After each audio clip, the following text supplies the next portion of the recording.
Hi, Taurus Sun and Rising. Welcome to your December 2024 Astro Update. It's Raina here. So, this month is a month where we have a Mars retrograde in Leo. And this is going to be a very important thing for you to pay attention to because the Leo and the Cancer, because it is going to go back into Cancer, Mars transits will be in play for months into 2025. Okay, so it starts on December 6th, but it goes into, I think it finally comes out of its shadow in early May. So you can see how it's like pretty much a 6-month transit. That's pretty wild. But let's start at the beginning of the month. On the 1st, we have a new moon at 9 degrees of Sagittarius. This falls in your 8th house, which is the house that Scorpio rules in astrology, Scorpio being your opposite sign. The 8th house relates to personal alchemy, or what we call personal transformation. So astrology, the tarot fall under this area, metaphysical studies and things like that. Anything shamanism, witchy stuff falls under 8th house to me. And another area is other people's money. So you ruled the 2nd house in astrology, and your opposite sign, Scorpio, rules the opposite house, the 8th house. So a new moon here could mean some kind of a development with other people's money and how that affects you. So how would other people's money affect you? Your spouse gets a raise. Your spouse loses their job. I mean, I don't like to see the glass half empty, but it is a new development. I like to think of new moons as new opportunities, though. So I would bet that it would be more likely positive, like that they get a raise. An inheritance issue comes up, like a new development with that. Or some kind of loan that you are trying to seek. Maybe it's like investments or dividends. On the 6th, that Mars retrograde comes into effect. Leo rules your 4th house of home and family. So when Mars goes retrograde here, there can be a feeling of things slowing down a bit with home matters. Maybe you were house hunting and you're having to slow it down for some reason. There are other pressing concerns. In your household, you may have to kind of suppress your anger. This is going to be true for everyone, though, about anger, because Mars can rule our anger. And when it's retrograde, there's a frustration factor. People feel, and actually, it's not just because of suppressing anger. It's people are going to, actually, I shouldn't say people are going to suppress their anger. They might have to for some reason, but that will make them angry. That will piss them off because Mars rules anger. Mars retrograde can mean that a person feels frustrated because they can't accomplish the things that they want. Like they're trying to do anything. Depends on what it is. And that can make them angry. So I'm not saying that everybody's going to be on their best behavior during Mars retrograde. Far from it. But I'm saying that in terms of your particular chart, you may feel like you're being thwarted in doing something that is connected to the home. And like if you wanted to move and you can't, And that could make you feel very frustrated because you really want to get out of there.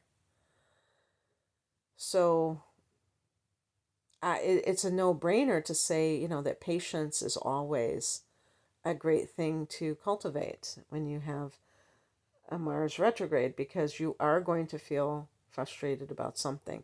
And in this case, and then another thing too is the fourth house can be your mother. Some people say the father, so if you want to include him, do so. And, even when Mars is direct, you may be having more dealings with your mom, but you could also have more conflict. This is the holiday season, so that, tends to bring out aggravation. So just in general, keep in mind that other people may be acting more aggressively. Well, it's not that they're acting more aggressive. They're actually acting more irritated because they can't, do whatever it is that they want to do. So you can stay above the fray and try to put yourself in situations where you're not like unnecessarily triggered. On the 7th, Neptune goes direct at 27 degrees of Pisces. So this is in your 11th house of hopes and wishes. This is going to be good in the sense that if you have been disillusioned about some kind of a long-range goal that you had, and something kind of showed you that, oh, that's not going to happen, you can't do that, that may have been quite upsetting to you, and maybe like made you question whether it was even worth it at all.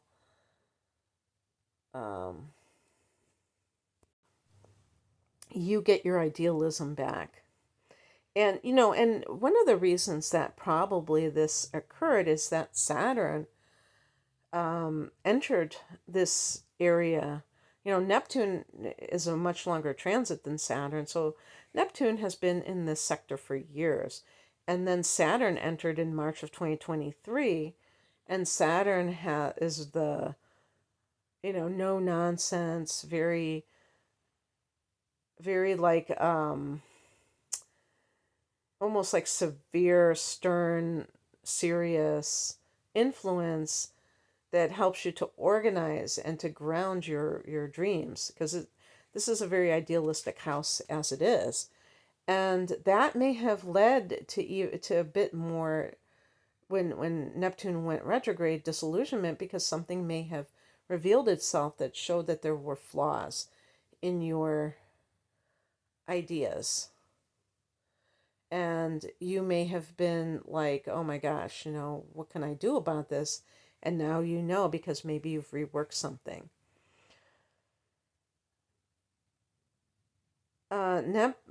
Venus is in Aquarius. And for you, that is your 10th house of career. So that's very good, because that is your reputation in the world. That is your place in the world. You can experience more popularity at this time. So that can be, this is your career. And the 10th house can be authority figures. They may do good things for you, open doors for you in some way. And that can advance you career-wise. And I think even that, because Venus can be money, I think that can even be a great thing as well. Oh, wait. I think I said that Venus was going to be in your 11th house, because actually Aquarius rules the 11th house in astrology. So scratch what I said when I said that the house of gains, that you could be gaining. Did I say that, or am I thinking of it? I think I just did Aries reading, so I was thinking of that, so I didn't say that. Okay, sorry. But even in the 10th house, I think that because Venus rules the second house of money, that can help you with your financial well-being. On the 15th, we have a full moon at 23 degrees of Gemini.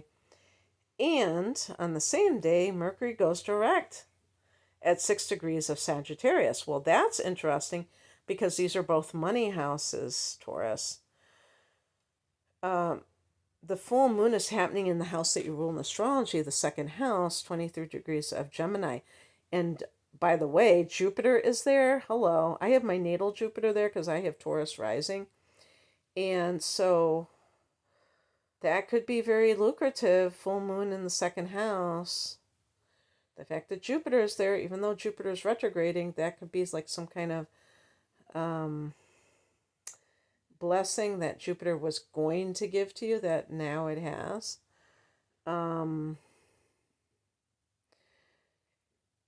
Mercury direct in the the 8th house means that if there was some kind of like paperwork or anything that was communications related, maybe to other people's money, a will, or any kind of money that somebody else was going to perhaps give to you, maybe now is the time that everything gets sorted out with that. On the 21st, the winter solstice or summer down under is occurring. Power time, sun going, change of seasons, and all the seasons are represented by cardinal signs. So in this case, Capricorn. So that is happening. And then on the 29th on the West Coast, but the 30th for everybody else, the black moon, second new moon in a month. And this one for you is going to be in the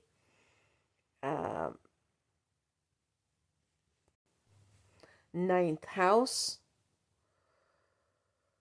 for you, Taurus. 9 degrees of Capricorn. So this is great for manifesting when you have that black moon, even more potent new wishes. So what do you want to do that is related to this house? Well, this is the house of long distance travel. This is the house. So maybe you want in 2025 to become a digital nomad and not be chained to a desk. That maybe you can set your intentions. I want to be free. This is the house of freedom, travel. Maybe you want to become a yoga teacher or some other kind of spiritual professional. Could be a healer, I guess. Anything along those lines. Maybe you want to be published. This is a house of publishing. This is a very expansive house. Like even mentally, like if you maybe you want to go back to college or some other kind of not necessarily, because I said like yoga teacher, something like that, but kind of like on the mental level, you want to train for something spiritual, a meditation teacher. Or you just want to establish some kind of spiritual practice.